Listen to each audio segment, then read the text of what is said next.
We appreciate you watching and listening to The Dead Jeff Show. Please like and subscribe and tune in for more videos.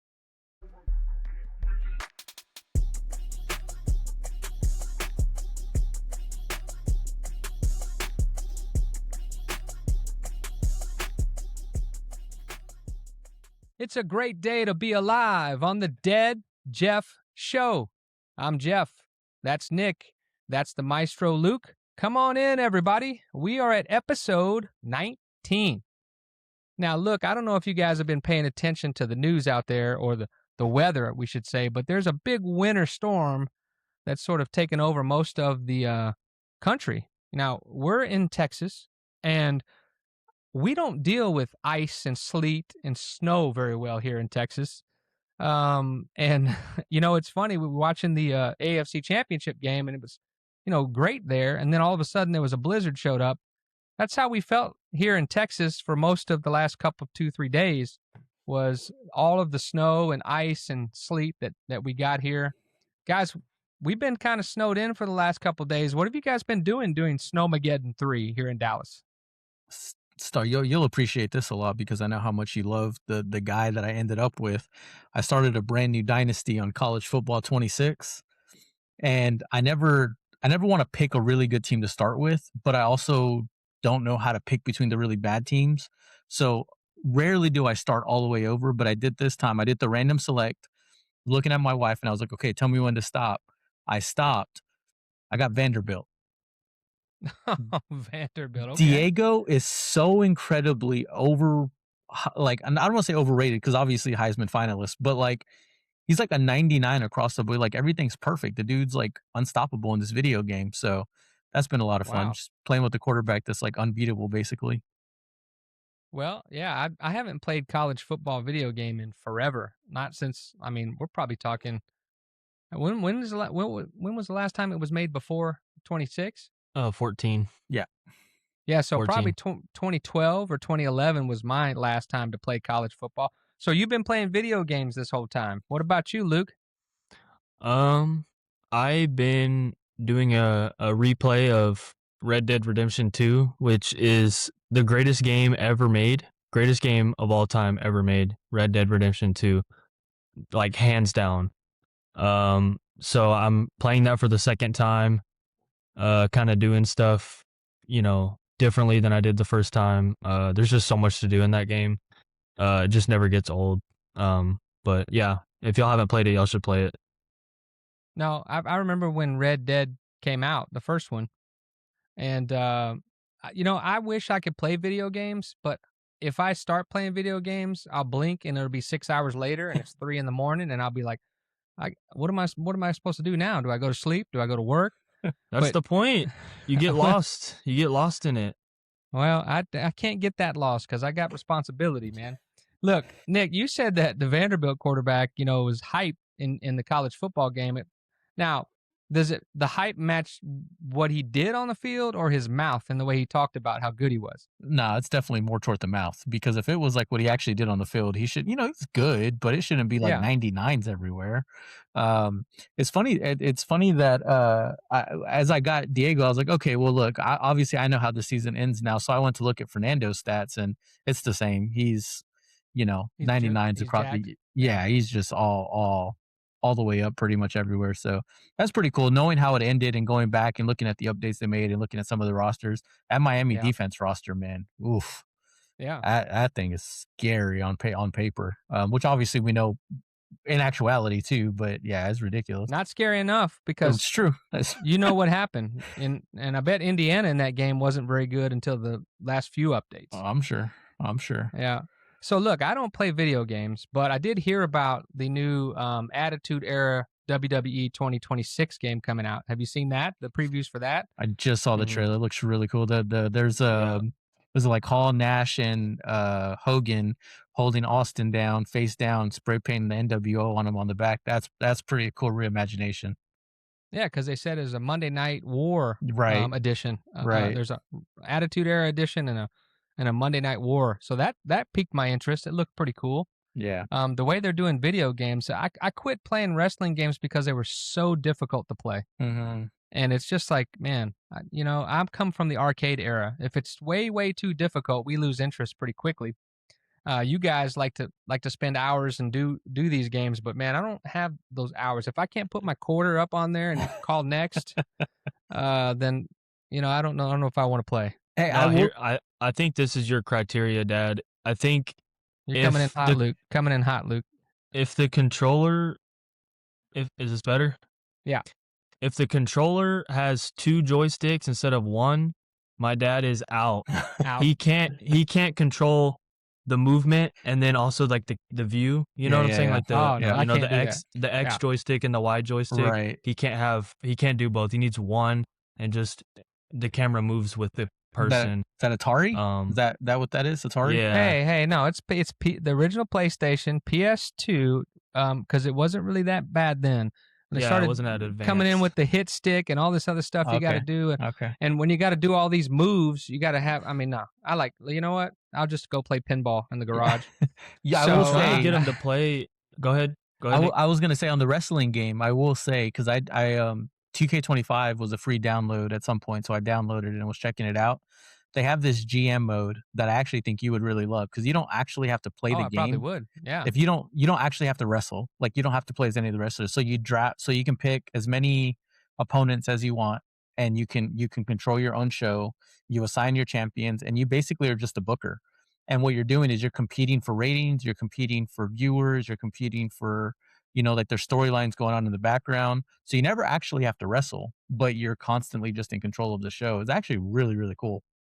Yeah, that's something I'd be interested in. I think, as it's, been cold, so I have gone out and walked every day, because it's not that bad when you bundle up. It did get down to 8 degrees last night, but it did get up to 29 today, which is, man, I know that sounds balmy for other parts of the country, but that is downright cold here in Texas. And so I've been watching some movies. I actually got around to seeing, not Scarface. Still haven't seen that. But I did watch Tron Ares, which I actually liked that. I thought it was a pretty good movie. I know it didn't do so well, but at the box office and on Rotten Tomatoes, but I actually liked the movie, and I see what they were trying to do, and I enjoyed it. But I also caught up on Landman, so I watched that. That's a pretty good show. Gotta see it. But I try to stay active. With my New Year's resolution and everything, I'm trying to get my workouts in. And I was able to accomplish that. I fell off the wagon for the last week or two, but the cold outside and the snow did not deter me. I stayed on my path to fitness. So I hit the rower.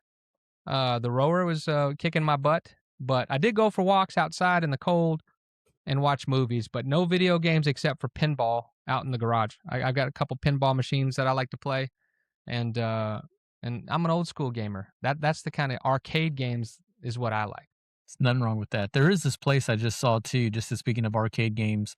I'm not sure where it's at. I got to go find it, but it was really cool. She was playing Pac-Man, but like she was the thing eating the lights, and they had like these lifelike, like people like were actually in the ghost costumes chasing her around. I'll have to send the link, but it is actually really cool looking. I think it was somewhere here in DFW. It's kind of like tag or something? Yeah, basically, yeah. Okay, like video games.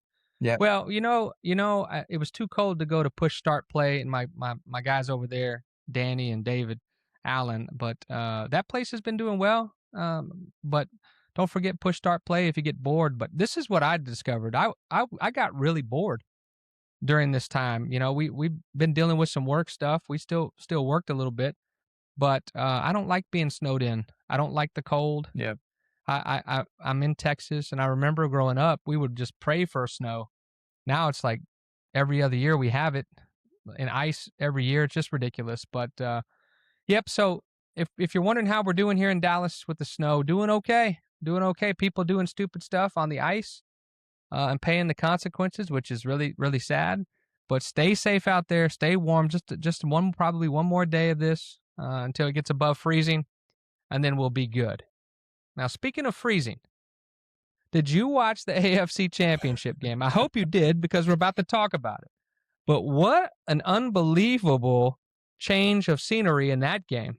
If you don't know, you should know, the Patriots beat the Broncos 10-7. But the real story was the way it happened in the first and second quarter, and then came in the third quarter where the blizzard moved in. So Patriots get it done. They beat the Broncos and the backup quarterback, Jarrett Stidham, 10-7. And I know that's an ugly score, and it was an ugly game. So give me your initial thoughts on Broncos losing to the Patriots 10-7.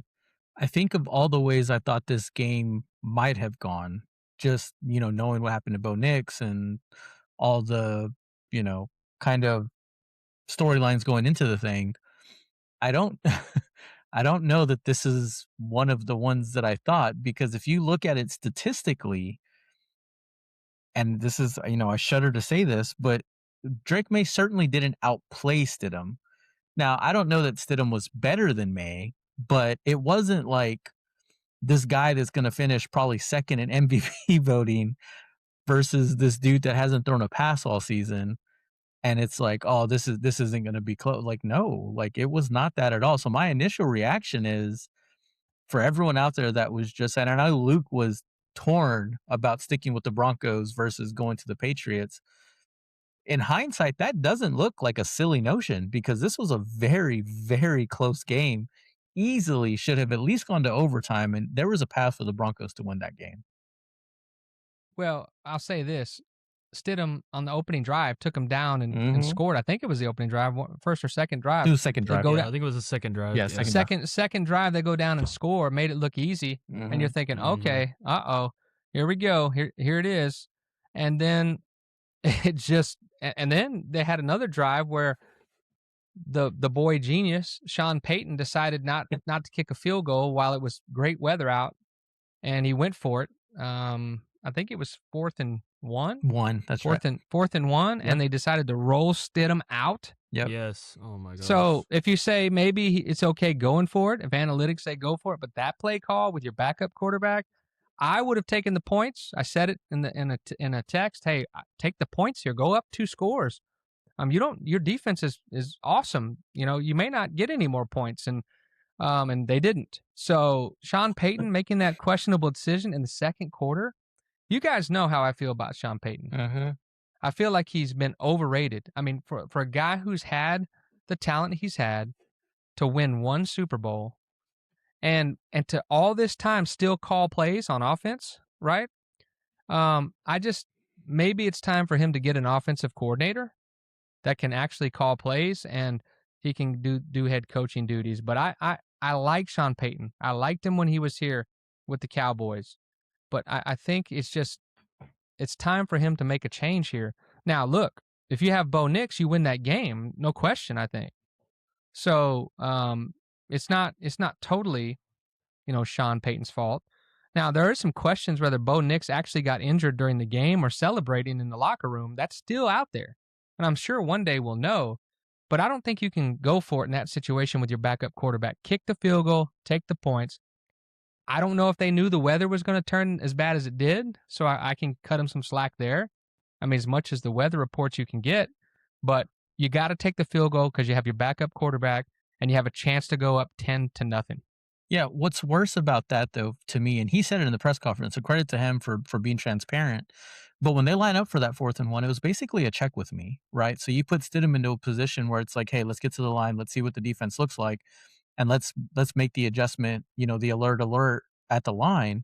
So he sees 6 down linemen, and he's like, hey, we got to check to the sprint draw out. And in hindsight, Peyton says, oh, we should have stayed with the run. Yeah, don't put the guy that hasn't played all season into a position to have to, like, you needed Jarrett Stidham not to lose you the game. Like, that's what you needed. And not that did that, but you're putting him in a position to force you to win the game. And of course, in hindsight, take the 3. But even at the time, like you said, you mentioned it, I completely agree. This is obviously a defensive game. Take the points where you can get them. Yeah, and Luke, you struggled. You wanted to stay with the Broncos in this game. I don't remember what you actually ended up doing. Actually, I'm slept since then. I picked the Patriots. I ended up picking the Patriots, but the whole week leading up to the game, I was like my gut was continuously like, man, I just feel like the Broncos are gonna pull out this crazy win. which they had multiple chances to do. And I honestly think if it wasn't for the weather, I think the Broncos probably would have pulled it out. Like, I think if the weather didn't get so bad, See, it I was don't a know. different game. Yeah, it definitely was a different game, and the weather dramatically changed the game from a play calling standpoint, from a field goal standpoint, with the Broncos missing one and having one blocked or tipped. But I mean, there's a couple plays Stidham like that backwards pass that they called fumble that set up the Patriots for their only touchdown. Yep. I mean, you just can't do that, Stidham. I mean, that was just such a I don't know that looked like it was his first start in years, which it was, right? So he made some of those mistakes. What do you think about the Patriots defense and Vrabel? There's been a lot of talk. I love Mike Vrabel, and I love him as a coach. And I'm sure the Titans are regretting firing him. But what do you think about this defense? Do you think they're as good as advertised, or is it a outcome of the schedule that they played? They played a last place schedule. And if you look at all the quarterbacks they had to face on defense, is it they're good? Is it who they played? Combination of both for the Patriots? I would lean more to, and I'm looking at the quarterbacks that they played, so we can get into it in a second, but I would lean a little bit more toward they are that good. I think the quarterbacks is not exactly a who's who of top flight quarterbacks, No. but the good quarterbacks they have played, it looks like they've done relatively well. They have played a handful of pretty good quarterbacks. But more than that, here's what I'll say. I think the one thing about Vrabel with the Titans at their peak, of certainly Vrabel as a player, and now in this stint with the Patriots, the defenses generally play pretty well, right? Or too great, good to great. Vrabel very rarely has a team that, even the bad Titans teams defensively, they were still pretty stout. So I think for me, if we go on historicals, Vrabel has proven that he can coach defense, he can build up defenses. Having said that, it'll be a really interesting test because what they got coming in is probably going to be the best offense that they've played in a long time, and I don't know if they can do that to that offense. So I would lean a little more toward the offense, but I want to leave myself just a little bit of room there because, like you said, some of these quarterbacks, man, not not exactly world beaters. Well, I've been on the Patriots bandwagon for a long time. I told you early on, if you go back to listen to old episodes of the Dead Jeff Show, I was on the Patriots early. And I had them as my best team in the AFC pretty early on. And but as time went on, they did catch a lot of breaks about quarterbacks that they played. Even in this situation with playing the Broncos in Denver without Bo Nix, they caught a huge break. I think if Denver has Bo Nix, they win that game. But the weather, like Luke said just a minute ago, it changed the game dramatically from a play calling standpoint, from a decision making standpoint, and I'm sure with that knowledge, Sean Payton should say at the press conference, "Yeah, I should have took the points, regardless of whether you should have took the points." And I think there's a huge trend right now where everybody's going for it on fourth down and leaving all these points on the field. And I think if you have a great defense, you should do that. But in this situation, with your backup quarterback in, it's not the time to do that. And I heard on Get Up, I think it was Rex Ryan's talking about that coaching is an art, not a science all the time. And you have to go by what you see in the moment, because analytics says if I play the game this many times, this is the result, and this is what I should do. But it doesn't account for blizzards and backup quarterbacks and things like that. And so I agree with 100% with Rex Ryan that says, you take the points when you have a backup quarterback. You got to have a feel for that situation, and don't just go off an analytics sheet that says this is what you should do. Yeah, it's 100% right. And just to that point, also with the, something else to the Patriots defense, where like when you have a defense that obviously gets better as the game goes on, as time goes on, they adapt very well defensively. In the first 10 games, they gave up over 225 yards 7 times. So 7 times in the first 10 games, they gave up over 225 to opposing quarterbacks, the Patriots defense. Yeah. In the last 7 games, they didn't give up over 200 yards once. Now, some of that is the quarterbacks, but it just is a testament to, It's a new system. It's a new defense. They're trying to get used to it. This is a 4-win team a season ago that's in the Super Bowl. Like they needed some time to get used to it. So to your point, if Sean Payton is this offensive guru and this coaching brilliant mind, you've got to know the longer this game goes, the harder it's going to be for my team to score because this defense is going to adapt incredibly well. 100% agree with Rex. Agree to your point there. There has to be something beyond the sheet, something beyond the X's and O's. That's why we don't have computers coaching, because if we were just going to go analytics 100% of the time, you miss that critical human element, the intangible, the intuitiveness. That's what separates great coaches from good ones. And coaching matters more than any other sport, in my opinion, in the NFL. That's a great point. I think, as good as AI is getting, some of that stuff it will not be able to learn as quickly as far as the emotions of the game, the feel of the game. Now, to be fair to Sean Payton, it's the blizzard doesn't arrive till like 5 minutes left in the third. Right. So there's plenty of chances in that game to get those points back. But Jarrett Stidham, man, he just didn't really have a chance in this game once that weather hit. You just knew without the running game, they just really didn't have a chance. With that being said, they lost by 3 points. And that's Right. because their defense was so good, the Broncos defense. And what was Drake May's stats? It was pedestrian. It was awful. Oh, yeah. And I think the whole fourth quarter, they just ran the ball let's three and punt. What was his stats? 10 of 21 for 86 yards. He was sacked 5 times, and he had a 58 passer rating. Well, we have to factor in the weather for him too, because we're factoring in the weather. Like, oh, Jarrett Stidham didn't play that well. Well, almost half the game, or at least a little over a quarter of the game, it was a blizzard basically, and they did have the lead. So I don't know when he was passing.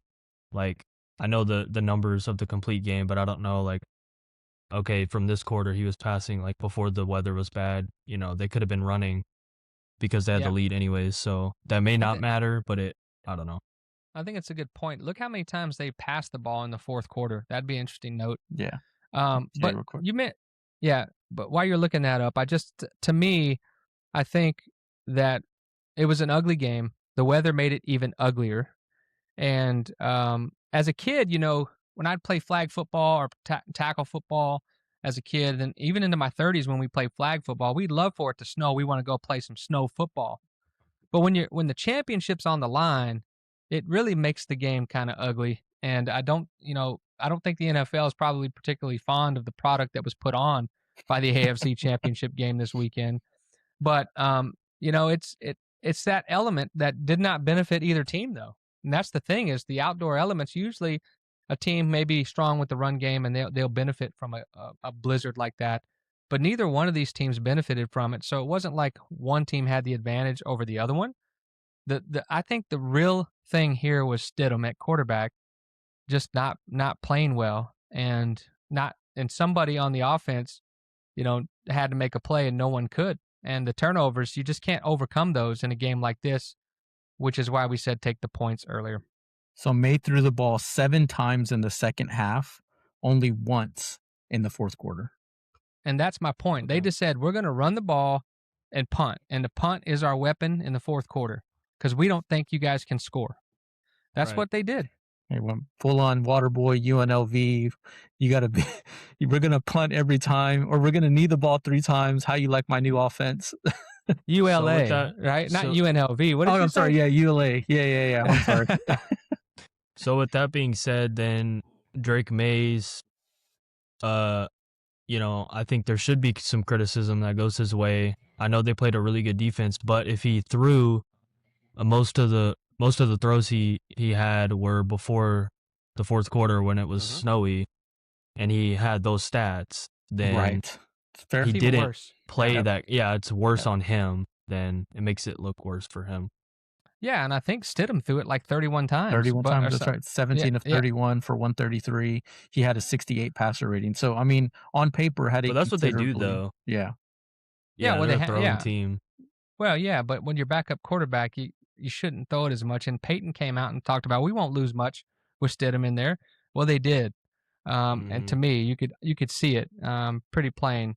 But let's look at that Patriots schedule, because I said I thought the Patriots were the best team in the AFC for a while. It was back and forth with them and Buffalo and Denver, but as far as who we picked on the show, but if you pull up these Patriots schedule, name off the quarterbacks from week one till just what they faced. So here you go: Geno Smith, Tua Tagovailoa, Aaron Rodgers, Bryce Young, knocked out during that game. Then Andy Dalton, Josh Allen, Spencer Rattler. I'm forgetting the kid's first name from Tennessee, the rookie, Ward. Tyler? Ward. Cam Ward. Yeah, Cam Ward. Dylan Gabriel. I thought you meant from New Orleans. I'm sorry. No. Cam Ward, Dylan Gabriel, Michael Penix, Baker Mayfield, Justin Fields, Jake Browning, Jackson Dart, Josh Allen, Tyrone Huntley, Brady Cook, Quinn Ewers. That's it. This is why I was picking Denver every time. I was not sold on New England and their defense. To answer that question from earlier, their defense, I think we're going to see, and I know I might be jumping ahead, but the Super Bowl, I think is going to be a blowout. I don't think it's going to be close. Save it, man. So you're giving away I know. I'm just giving a little appetizer. Well, that's the whole thing. You just said it's going to be a blowout. So anyway. So I'll tell you why later, though. Okay. All right. So here's the other thing to the point that I made earlier. The quarterback that had by far the best game against the vaunted Patriots defense was in the first game of the season, Geno Smith, 24 of 34, 362. The second best game against the Patriots' vaunted defense was the second game of the season. Tua Tagovailoa went 26 of 32, an 80% completion rate for 315 and 2 touchdowns. They don't give up another 300-yard pass for the rest of the way. The next best game is Baker Mayfield, who's 28 of 43 for 273 and 3 touchdowns. That was also the last time they gave up more than 200 in a game, and they never really looked back after that. Only gave up multiple touchdown passes one more time the rest of the season. So this is a defense that, although they benefited after Mayfield, here are the quarterbacks: Justin Fields, Jake Browning, Joe Flacco, Jackson Dart, Josh Allen, Tyrone Huntley, Brady Cook, and Quinn Ewers. So obviously, one quarterback, right? They play Josh Allen. Yeah, and that's you have to factor that in, right? It's like, and if you talk, all those teams that you just mentioned aren't fantastic in the run game either. No. So it's not like they did, they were scared of one of those teams probably. Mm-hmm. I think, you always look at the schedule. It's a last place schedule and how much that matters or what. But here's what I say. I think Vrabel has shown how much coaching matters in the NFL, and how you coach talent up. And hopefully we're going to see that here in Dallas with our new defensive coordinator. We'll get to in a little bit. See, I won't leak it here, Luke. I'll wait. But we don't know who it is. I know, but we'll talk. Yeah, we're going to talk about why we think it's going to be better. But here's speaking of Cowboys. Here's the depressing thing about this. So congratulations to the Patriots. They go to the Super Bowl again. And it's their third version of a dynasty, maybe they're hoping, but I don't think so. I don't think this will be a dynasty, but we'll see. But look, the Broncos have been in the Super Bowl in 2014 and 2016 recently, right? The Patriots, we've been in the Super Bowl 2002, 2004, 2005, 2008, 2012, 2015, 2017, 2018, 2019, and now 2026. And the Cowboys haven't sniffed it. And these two teams have been multiple times. And we'll see that trend continuing in the NFC. Well, yeah. Oh, sorry. You stole the words out of my mouth. I was going to say Seattle, too. You're always jumping ahead, man. We got to love it. Hey, look at him. I'm locked in on it. Slow down. I'm locked in. So, Cowboy fans, the fact that the Patriots have 3 different dynasties or 3 different teams go to the Super Bowl before we can get to an NFC championship game is just really, really depressing. And it just kind of cements home if you look at this, and even the Broncos going in 14 and 16, and of course it was Peyton Manning, right, that did that. It's unbelievable that the Cowboys have been waiting so long to get back to the Super Bowl. So congratulations to the Patriots. They get to go to the Super Bowl where they will play the Seattle Seahawks, who won 31-27 over the Rams. Now, a lot of us had the Rams as the best team most of the season. I think Nick switched to Seattle, and I had Seattle a couple of times this year, but I ended up going with the Rams. Luke's been on the Rams all year. But what an entertaining game here. Opposite of what the AFC game was, the NFC game delivered in spades. And Sam Darnold, whew, Matt Stafford, whew. Yeah. Give the stats for these quarterbacks against. Now the Seahawks have a vaunted defense. We're throwing the word vaunted out, and look what Matt Stafford did to this defense again. Yeah, 22 of 35 for 374, 3 touchdowns, and the ever elusive Matt Stafford was only sacked 1 time. That is unbelievable. That's the MVP of the league, and to me, it ain't even close. Yeah, and he played like the MVP, and that run he had on 4th and 1, the run he did have to get the first down was incredible. That was like Fernando Mendoza run. There you go. Very similar, actually, yeah. Unfortunately, it didn't matter because the defense and special teams really let the Rams down here. So I don't want to steal the thunder from Sam Darnold. He played incredible. And Jackson Smith and Jigba, shout out to our Rockwall people. Unbelievable game from him. Oh, my God. Yeah. So Sam Darnold, and I just to illustrate how razor thin these quarterback performances were, Sam Darnold was 25 of 36 for 346 and 3 touchdowns. He was sacked 3 times. His passer rating was 127.8. Darnold's passer rating was Stafford's passer rating was 127.6. 0.2 tenths of a point separated these quarterbacks on just phenomenal quarterback play days. But yeah, at JSN, man, 10 catches on 12 targets for 153 and a touchdown with the 42-yard long. I mean, the dude was uncoverable. Puka was very similar to that. Let's see. Yeah. Puka was 9 for 165 yards or something. Yeah. On 14 targets, long of 44. So yeah, you're right. Again, razor thin margins between the best players on the field. You called it, man. The Rams defense really and the special teams. Don't belabor the point, man. It's been happening all year long. Defense. I agree. Well, I don't know, man. If you look at the third down stats, Sam Darnold was 6 of 9 on third down. Matt Stafford was 0 of 7. That's exactly where it doesn't matter because think about what? We had it does matter. Hold on. This is why I think it's more on the special teams and the defense. I think the defense did fine. They got stops, but when you get a stop, you muff the punt and give them a free touchdown. And on top of that, before the half, instead of trying to go into the half with the 3-point lead by the Rams, they ended up giving them a touchdown and putting their defense back on the field and giving the Seahawks all the momentum with the lead going into the half, coming back out with the ball. And then I think those two, that section going into half and then the muffed punt, giving them a free touchdown, because I think they got the stop at the start of the second half, and then they muffed the punt and scored. I think that's when that happened. I don't remember. Well, but it was around that same time. You just confused me because you made my point for me. The defense giving up that score going into halftime, that's ridiculous. No, that's not on them, though. Yeah, it is on the defense. No, it's not, because the offense shouldn't have put the defense in that position. That shouldn't have been.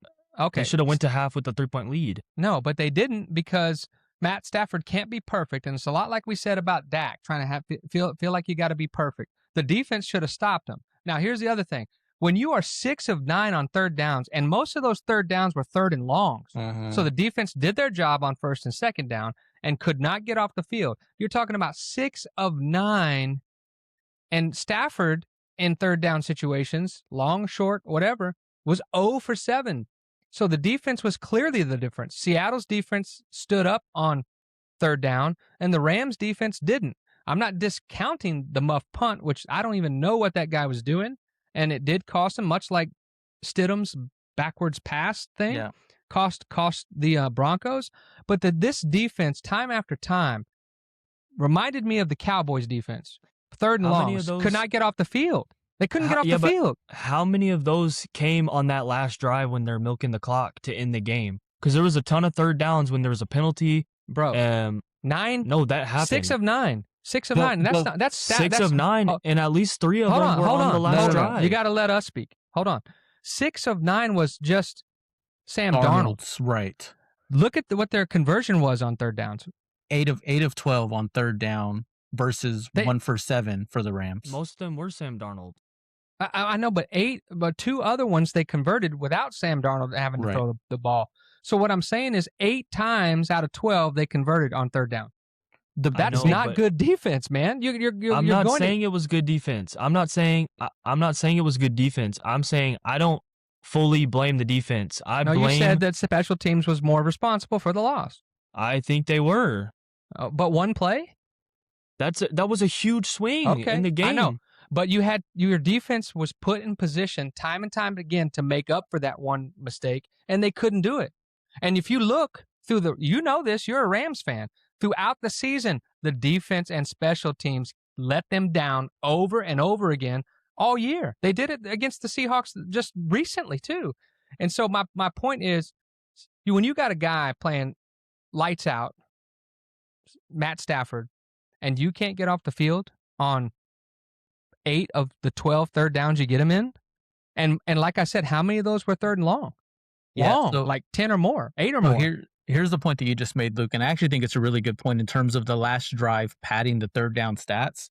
But the argument actually works against you in a way. Yeah. So they converted 3 third downs on that last drive, Seattle.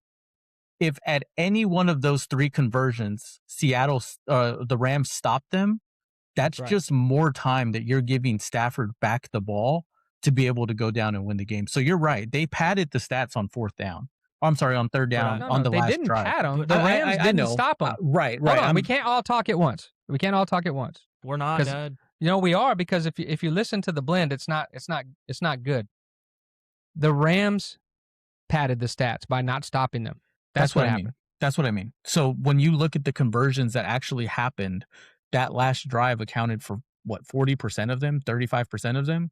Any one of those stops means the Rams have the chance still. The muff punt matters at 7 points, but at the end of the day, it's 7 on 31 versus that is a much smaller percentage and impact to game. So to me, the third down conversion has to tell the story. There's 2 things that impacted the game, that changed the game more than the defense not getting those stops. It's the offense before the half, the decision, whether it was Sean McVay, whatever, the play calling, not just going into the half with the lead, getting greedy, trying to get the field goal, and then that didn't work out. They had to punt. They gave up 7 points, and went into halftime without the lead. Then the defense makes a stand and gets a stop. And at this point, with the muffed punt and then the touchdown, that's another 7 points.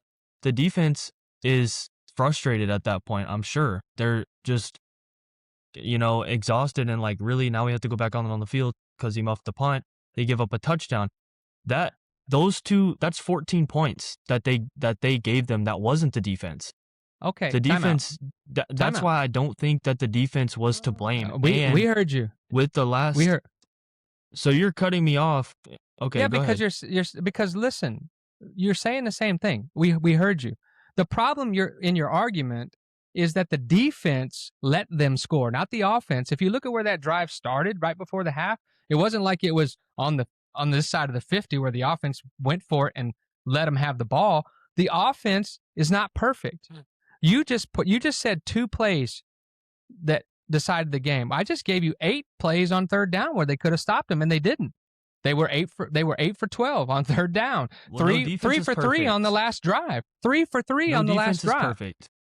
3 for 3 on the last drive on the offense in third and long situations. One was a penalty that they got a first down on. That was just unfortunate, which I think they kind of let stuff go the whole game. They missed a couple penalties, and they called that one. I don't really understand why you're being Cooper Kupp. So just staying on this issue, because let's not forget that Parkinson drops a touchdown going in, that when they have to go for it on 4th and 4 and miss it, that if he caught that touchdown, that pass earlier on, which was perfectly placed by Matt Stafford, then they go in and win that. They go ahead, but Seattle has plenty of time to respond. What I'm saying, Luke, is you can't say that the defense isn't more responsible because they had more opportunities to make plays and keep Seattle from scoring, and they didn't. What you're talking about, I don't buy the halftime deal because what we just talked about, Stafford being 0 for 7 in passing and the whole team being 1 for 7 on third downs. That was one of the drives. They still scored 27 points, and 27 points should be enough for them to win the game. But the Rams could not get them off the field on third down.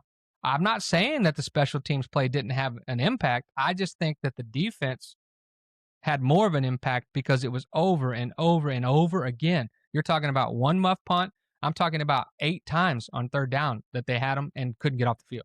Here's a couple of stats here just on this topic, and I'm just looking through kind of reactions and some of the local beat writers.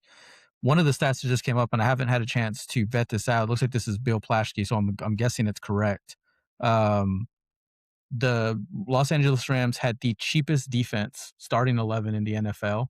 And it looks like, by and large, the two kind of things that are taking the most heat from the local writers are the end of the first half, Sean McVay decision, and then the defense. Those are the two things that seem to be getting, the most play in terms of local beat writing. Not the muff punt. Nobody cares about that. Very little cover. And this is just me looking at. That guy shouldn't have been back there anyway. That gave him a whole touchdown. They're asking the defense to keep him out of the end zone when something like that happens is incredibly tough. But why were you not this, emboldened and dramatic about Stidham's backward pass giving the Patriots the win? You weren't this vocal about that because that backwards pass led to their only touchdown. They gave it to him inside the 20 or whatever it was. Same thing here with this muff punt. Well, you didn't take a big stand on Stidham's backward pass. It's the same thing. We all agreed. No, because we all agreed that Stidham's backwards pass gave him a free touchdown. No, I'm saying it did give him a touchdown. The reason they lost the game. So anyway, we got to move on because we spent a lot of time on this. That's because we agreed. That's because we agreed that it was a big reason why. We didn't this agree. One we don't. Okay. No, we didn't agree because we also said Peyton should have kicked the field goal, and that's a big reason why they lost the game. So my point is, you're really passionate about the Rams special teams, I guess. I don't know. It's just it came out really passionately that you believe that the muff punt cost you the Rams the game. That's fine if you believe that. I just disagree. I think it's the defense had more opportunity to impact the game, and they didn't. And that was the big issue and their issue all year. It's been their issue all year. The previous Seattle game where they had a big lead and lost it was because of the defense. Now, mainly because of the defense. You could say they should have ran the ball more. Okay. But the reason that the Rams are not in the Super Bowl, to me, is their defense. And you say it's their special teams and offense. That's not what I'm saying. You just said their offensive play calling at the end of the half and their muff punt is the reason they're not in the Super Bowl. Yeah, you just made a generalized statement saying it's the special teams. Like, no, it's the specific play by the special teams. It's not just the special teams in general. Oh, that's the same thing. So let's move on. That's the same thing. How is it not the same thing? One play is made by the special teams, or it's the special teams' fault if they don't make that play. If they make a boneheaded play, that's on the special teams, whether it's one play or two play. So it is the reason that they lost the game is the defense and special teams. There's enough blame to go around, but you can't blame the offense. That was my point. You can't blame the offense for them not going to the Super Bowl. Yeah, for sure. I would honestly, just out of total curiosity at this point, when we get a version of this clip loaded up from the LA fan base, like what, the fans that have been watching this team all year long, where does, when you look back on this, obviously really, really good season. I don't think they can be upset with the way, the team fought back and a lot of injuries and et cetera, but where does the LA fan base, the diehards, where do they place the blame? Where's that thought process? Really, really be curious about that in the comment section.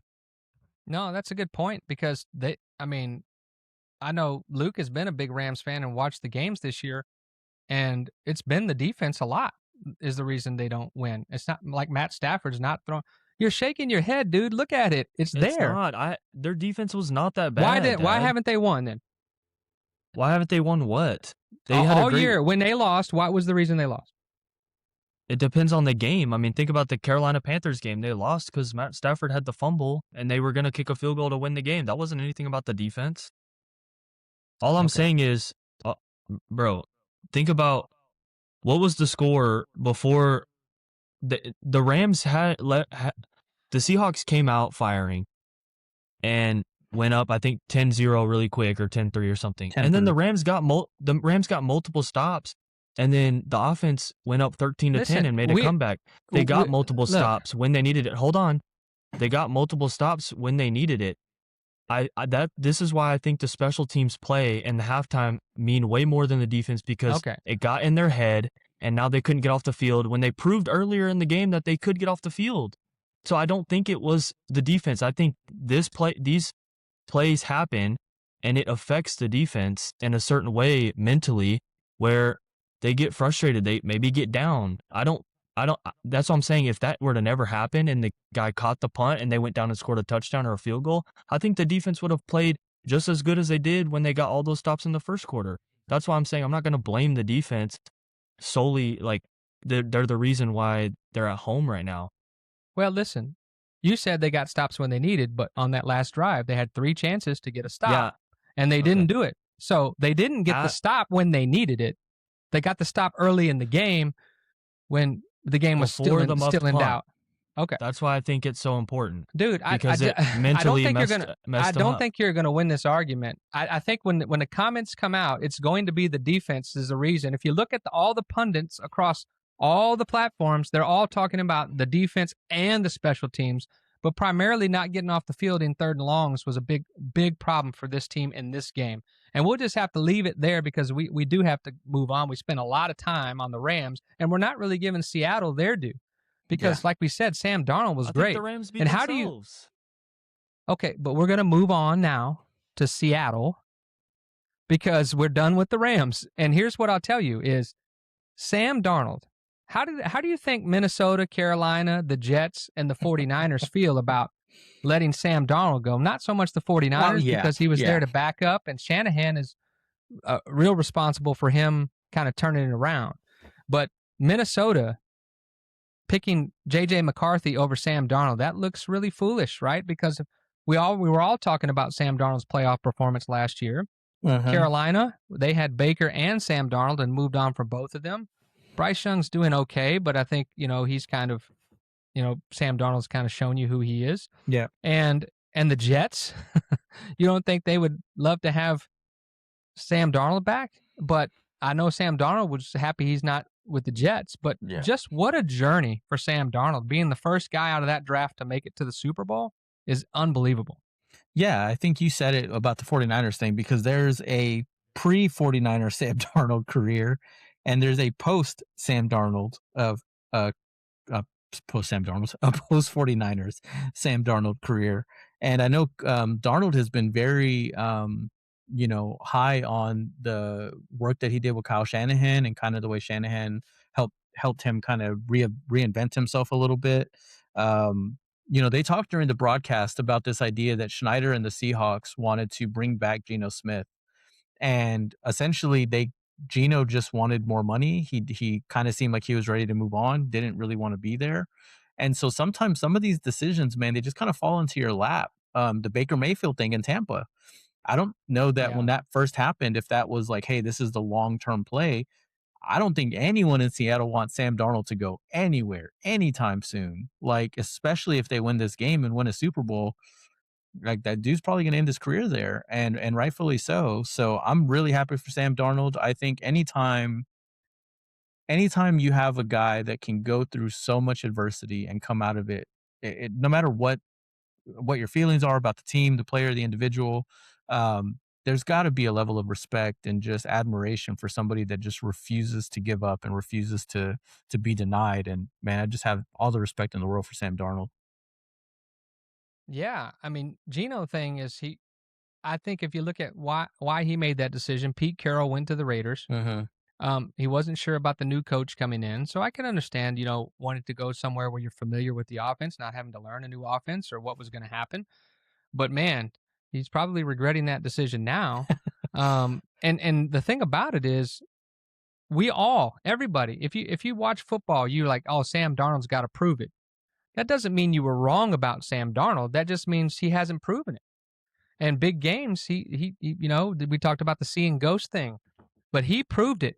He proved it yesterday and in a big fashion because nobody saw that coming from him. Now, we expect it from Stafford because he's probably a Hall of Famer, the MVP of the league this year, and we expect it from Matt Stafford. But to get that match-for-match performance from Sam Darnold was kind of blowing me away, honestly.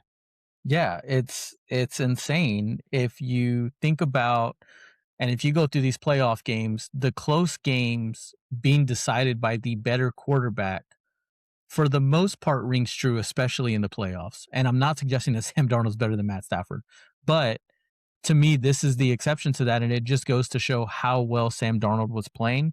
The other thing is, if you look at the contract that this dude's on, it's the first year of a 3-year deal. Man, it's downright just highway robbery what they've got him for the next 2 years, and they can continue to build what's already a really good young team. So a shout out to John Schneider, and got to be the executive of the year, I would think. I mean, he is, yeah. I don't know how you cannot, especially with some of the defensive moves that he's made, and so yeah, I mean, I think Sam Darnold coupled now. Don't belabor the point too, right? Because as well as he's played, you move off of DK Metcalf, you move off of Tyler Lockett, and you think, I'm hurting this quarterback that needs help. Not the case at all. So No. Sometimes stuff just works out, man. And especially in that division, Yeah. That's the toughest division in football. Yeah, JSN to the rescue, right? And Yeah. Cooper Kupp, sort of getting revenge on his old team. And I like the respect for him and Stafford after the game. That was cool to see. But here's a point I would like to make. And everyone was talking about, Chris Shula being a defense, a head coach candidate. But Clint Kubiak, I felt like, had his number in this game. And on those third down situations, Kubiak got him in a good play. I think Clint comes out of this game being the better candidate. And we'll talk about NFL head coaches vacancies in a minute. But one other thing I want to talk about is DeMarcus Lawrence from a Cowboys perspective. He said, I know I have to go away from Dallas to win a Super Bowl because I'm not going to win one in Dallas, and that really hurt. But the way he's played this year and the fact that he's going to the Super Bowl in his first year over there in Seattle is truly amazing. And I think, again, we talked about the teams going to the Super Bowl. The Seahawks, this is their fourth time in the Super Bowl, 2006, 2014, 2015, and 2026. Now, they didn't win in 2006 or 2015, but they won in 2014, and they're probably going to win this year, as Luke's already predicted a blowout. And the Rams have been to the Super Bowl 2000, 2002, 2019, and 2022. And if you're Cowboy fans, you're sitting here looking at this. The Rams have had two different kinds of teams make the Super Bowl and win it. They both won it with Kurt Warner, and then Matt Stafford won it in 2022, I guess it was. Yep. 2019, they lost to the Patriots, right? I may have those backwards. Which one did they win? 2022? They won 22, I think. And 19 was that. 2021, I think they won because that was the 21. Or maybe it was 22. Season. They played the Bengals. Season. Yeah. Yeah, but that was the 22 Super Bowl for the 21 season. Yeah. Right. Yes. Okay. Yes. Okay. And then you have the Seahawks, who have been with 3 different teams. You had the Matt Hasselbeck deal, and then you had Russell Wilson in 2014 and 2015 once. They blew out the Broncos, and then they lost to the Patriots on the stupid give the ball to the beast, feed the beast. So Cowboy fans, we're looking at 4 teams who have been to the Super Bowl multiple times since we've been to a championship game. And one of our beloved players, DeMarcus Lawrence, is on his way to hopefully getting a ring this year. And to me, that says a lot. I mean, you talk about GM of the year, executive of the year, whatever you want to call it. And John Schneider has really been fantastic. We talked about, Howie Roseman and your love for Howie Roseman. But John Schneider's just been very, very crafty in the way he's done it. And the Rams, you got to give a shout out to the Rams for being relevant over the last 20 years, right? Yeah, for and sure. getting it done. And when they lost in 2019 and then they traded for Stafford, everybody was like, "Whoa." I guess they're blaming Goff for the loss, and then they go and win it a couple years later. But I kind of am leaning towards the Seahawks. I don't know how big the win will be. I would say probably like 10 to 14 points, but I don't know if that consists as a blowout. But my early prediction is Seattle will win. I'm rooting for DeMarcus Lawrence to get a ring. I can't root for the Patriots in the Super Bowl. It's against my physical nature to do that. Since the Brady and Belichick years, I just can't do it as much as I love Vrabel. But what do you guys think about DeMarcus Lawrence, the Cowboy tie-in here, where all these teams are relevant, and here we are still waiting? Yeah, I think Tank Lawrence is just a class act, man. I mean, even on his way out, like the things he was saying, and it's almost a little bit of the Luka thing where it's like he didn't, I think obviously Luka different in that he didn't have a choice, but Tank just knew he had to go somewhere else. Look, the dude was 11th in PFF grading this year at 33 years old at edge rusher. Like, I mean, the dude has a motor that just won't quit, has no give up. So happy for him. And then as you look ahead to Seahawks Patriots, especially with it being in San Francisco, you assume the weather's going to be really nice. This is essentially a home game for Seattle. I mean, they're literally right next door versus the Patriots coming across the country. So you got a lot of stuff working against you if you're the Patriots. Give me the Seahawks. I agree with you. We'll wait till we get a little bit closer, but I don't expect this to be particularly close. I think it might get a little tight later just because of the Patriots' ability to adjust, but I think by that point the Seahawks will have put too much separation between them and the Pats. Luke, you predicted blowout. What do you say? Yeah, I'm sticking with the blowout. I think the Seahawks. Obviously, I thought the Rams were the best team, and the Seahawks beat the Rams. So I don't think the Patriots are even in the same conversation. I haven't been sold on them all season. So I think the Seahawks offense is just too good for the Patriots defense. So yeah, I'm thinking at least like a 3-possession game. Like it's not gonna be It's not gonna be close. Okay. Yeah. Big blowout prediction. Okay, one thing we did not mention was the Woolen penalty. After he made the stop and they were going to punt and get off the field, then he goes and starts taunting the sideline, and then the very next play they throw that touchdown to Puka. That could have been catastrophic for the Seahawks to have that happen, and that quite frankly kept the Rams in it, and giving them a chance. And then the way the game ended with that pass to Puka, who just missed getting out of bounds by 6 inches, probably foot. So shout out to the Seattle Seahawks. Shout out to Jackson Smith and Jigba from Rockwall, local talent here. And go get that ring, DeMarcus Lawrence. Go get that ring, buddy. And Cowboy fans, we're left waiting another year. So next year's our year. Next year's our year. No. Okay. No. Luke's jumped off the bandwagon. I forgot. All right. Speaking of bandwagon, have you been on the Knicks picks bandwagon? How did we do this week? Now, we're not going to pick any games this week. We're going to wait till next week for the Super Bowl and the prop bets. But Nick, tell us how you did this week in Knicks picks. So we did 3 games. We had the Indiana-Miami National Championship. We went to the Natty, and then we did the AFC and NFC picks. I got both of the NFL games correct. I got the Natty wrong. How dare you, sir? I know. At least they won, though. I didn't jinx it to the point that they lost. But if you remember, the spread was a wild 7.5, and I knew it was either going to be razor thin or it was going to be a blowout, and I couldn't, because both of these teams had been so good against the spread all postseason and really for the latter part of the year. So I think Indiana winning kind of made me feel a little bit better, even though they didn't cover the spread. Like, that's fine. But then, both NFC and AFC title games we picked correctly. and that put We us didn't. You did. correct. Yeah, Yeah, Nick I did. Yeah. yeah. So that puts me up to 40-16 on the season. Um, Wow. with just one left to go. Now, I will say, just as a little preview for next picks next week going into the Super Bowl, one of my favorite things in the world is to watch these absolutely ridiculous prop bets that come in for the Super Bowl. They have one called the Octopus. If y'all don't know what this is any player to score a touchdown and then also immediately convert a 2-point conversion, thus the octopus. You'll have stuff like what color is the Gatorade that gets dumped on the coaches.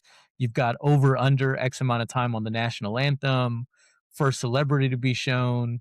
There's all kinds of really fun things in there. So we'll put a handful of them up next week and get some really cool prop bets going, in addition to some player props and some game props. Well, one thing you don't have to worry about or wager on is will Trump be there, because he's already said, "Hey, I'm not going because of Bad Bunny and whoever else and whatever else." But that was pretty funny that he had to come out and say he won't be there. Yeah. Yeah, I think it's interesting when you get to the Super Bowl and how the audience that it brings in and the kind of money that the game brings in as far as betting. And I saw somewhere where the number one thing hurting young males in their 20s is they're getting addicted to gambling. So this is for entertainment purposes only, as we said. Yeah. And even though Nick's been on a heater this year, that's just for entertainment purposes Right. only. Don't hold them accountable. But look, what's the opening line for the Super Bowl? 3.5. Do you know what Yeah, Seattle 3.5. Gosh, I would take Seattle all day on that. But yeah, it's hard not to bet it now, honestly, just because that is so tasty. The over under also is only 46.5. Like, I understand that you immediately think these defenses and blah. The problem is in the Super Bowl, especially in the fourth quarter, if it's a big lead, or like depending on game scripting, you're going to get really, really aggressive play calling. You're going to get, like, you just almost have to have that. So, although the defenses are good, I think 46.5, I think what we'll see is that line will close higher than what it's currently at. Just to your point, same with Seattle on the line. I think the line will close wider than 3.5. Yeah, I think if you're going to bet Seattle, you do it now. Yeah. For sure. But that's Jeff's picks, not Nick's picks. Yeah. So, all right. So we'll save Nick's picks for next week as far as Super Bowl prop bets and Super Bowl winner, although he just said he thinks Seattle's going to win. And congratulations on a great season, 40-16. Now, are you going to continue this with other sports, Nick's picks? So what are we doing? We only doing this during NFL and college? Yeah, I'll give you a little peek behind the curtain. I've been betting some NBA games, or like, watching the spreads. Like, if I was going to do a Knicks picks for some NBA games, I've been watching those, and I do not feel very confident about that. So we'll have to see. I don't want to tank my record. There's a lot of investigation on the NBA. And we won't bring it up to the Mavericks fans about how that goes. Hey. That's for a later discussion. All right, that's Nick's picks for the week, at least the update on how he did. Thank you, Nick. Yes, sir. Now, let's get to some Cowboys stuff. How about that? Let's do it. Now, I put out a video when this happened about the Cowboys getting a new defensive coordinator, and they hired Christian Parker away from the Eagles, who is their passing game coordinator for the Eagles. Now, we were all happy because the Eagles players were sad. And then the Eagles tried to poach our offensive coordinator away by requesting an interview, which we denied. But Christian Parker is the Dallas Cowboys' new defensive coordinator. I think I've said this in the video, and we've talked about this, that it seems like Jerry is letting Schottenheimer do this. Mm-hmm. This whole hiring process has been anything unlike what we've seen here. We haven't seen anything like that here with the Cowboys. So give me your initial thoughts, since you didn't get to do a video on Christian Parker. You guys, tell me what you think about Christian Parker and the choice for defensive coordinator for the Cowboys.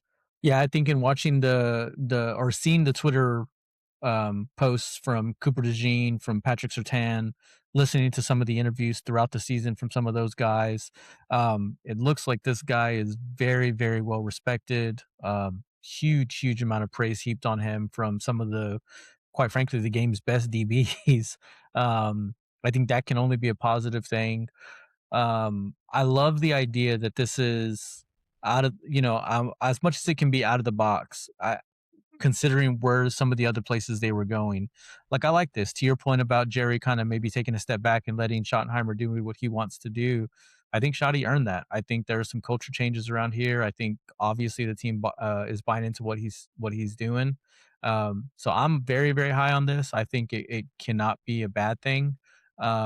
Just in terms of let's get some freshness in here. And then lastly, we've talked a lot about this defensive line being pretty well equipped. If you've got a guy whose specialty is DBs and he can even make them serviceable with that D line, man, you got a little something going there. Last thing I'll say on it, and I'm gonna hope against hope. I'm gonna say it under my breath a little bit. Nakobe Dean's a free agent, and and Blankenship. And Blankenship, and apparently both of those dudes have really good relationships with CP. So I'm just gonna keep my fingers crossed over here, and we'll see what happens, I guess. Yeah. To me, anytime you could take a young coach away from your rival and they're upset about it, I've said that that's a good thing. Here's the thing that continues, and as he's filling out his staff, Christian Parker, and it appears that Jerry's letting him do this. Like before you'd have, you got to use this guy and use that guy. The Cowboys have said all defensive coaches that were on Eberflus's staff, you're free to interview other places.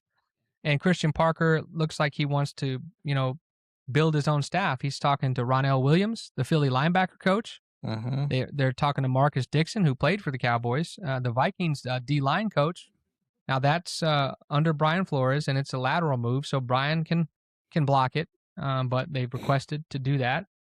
And so it looks like the way they're letting him fill out his staff with his people and his contacts, and don't forget, Christian Parker worked with Surtain in Denver, his rookie year when he was there, I believe. Yep. So he's got, he might be the DB whisperer, and it might be just what we need. They talk about how much more he is a coach of the game, and that he can really dial it in with certain DBs, as you talked about. I called him DeJean in my video, but it's DeJean. Yeah. Because I'm from the South, and it should DeJean doesn't really click. But sorry for butchering his name in the video, but it's DeJean. No, just kidding. It's DeJean. So I'm excited about this because of how it's gone, and because of who Christian Parker apparently is and has been. So it's twofold, right? It's the Cowboys doing something different, Jerry realizing he's got to do something different, and Christian Parker and the track record he has at 34 years old already has made himself quite a name. Luke, do you have any thoughts about this? Real quick, Luke, before you go, just because it might add to what you say. Calvin Watkins, an hour ago, I'm not sure when this actually broke, but you were mentioning how they're giving the Matt Eberflus assistants the ability to go interview and whatever. They've actually fired 3 of them. So the defensive passing game coordinator and safeties coach, the secondary and cornerbacks coach, and the linebackers coach have all been officially let go. What about the defensive line coach, White Cotton? Is he still here? He's still at the moment still on staff, but more But moves he's are interviewing expected. for defensive coordinators elsewhere. Correct. Okay. Yeah. All right. Go ahead, Luke. No, I was just gonna say, Cowboys fans have every right to be excited and be, pumped up, especially with how we're expected to draft, which is defense heavy. I think him being a part of it now and kind of getting his say on it, hopefully, will help a lot. But just don't forget, Cowboys fans, the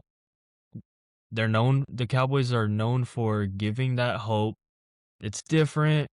It feels like it's our time, maybe. It's too early, man.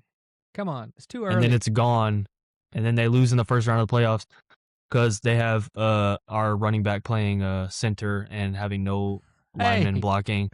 Hey, just saying. You're bringing up old wounds. Okay. I'm just saying we have to be level-headed. We have to stay level-headed here.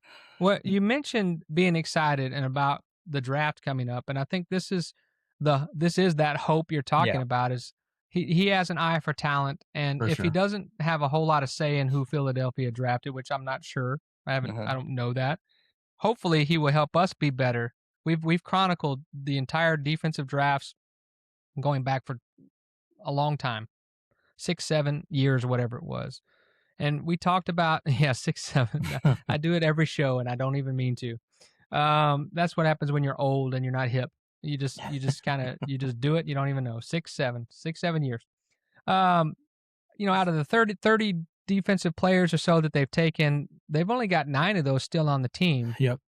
And 4 of those are rookies from 2025. So I think they've only hit on 5 or 6 players, and most of those aren't really here anymore. And it's too early to tell whether they've hit on the 4 rookies from last year on defense. But we need help drafting defense, and we need help developing talent, because we talked about when they traded Booth for Nashon Wright or with the Bears, and now he is playing awesome, and Booth is not. Just the eye for talent on this team is awful. And here's the thing about philosophy. Dallas plays a lot. They did this year play a lot of single high safety looks on defense. And Parker is bringing that Vic Fangio 2 high safety look, more disguises, more kind of trickeration, if you will, more, for the defense, where I don't feel like we did that very well on defense at all last year, or any year, if you really want to get down to it. So I'm excited about the scheme change and more disguises and that kind of thing. But him having, come in now with the 12th and the 20th pick, it's huge. And when you've missed on so many defensive picks, we have to get new blood in here, new eyes, new evaluations of talent. And this is the draft to do it. A lot of people have us taking Sonny Styles at 12, or at Caleb Down Falls, which I don't think he will, but he might be there, and maybe a DB at 20 if we stay there. But anyway, I'm excited about Christian Parker, but I'm more excited about what appears to be a change in philosophy for the Joneses, letting Schottenheimer pick his defensive coordinator, and now letting his defensive coordinator pick his staff. Yeah, for sure. And you nailed it. I think the excitement, much to the dismay of the Luke type Cowboys fans, where it's like, he's not a fan. No, but I'm just saying, like, the type that it's like, you just so badly want to come back, but you're like, no, I'm done with you because you proved me right so many times.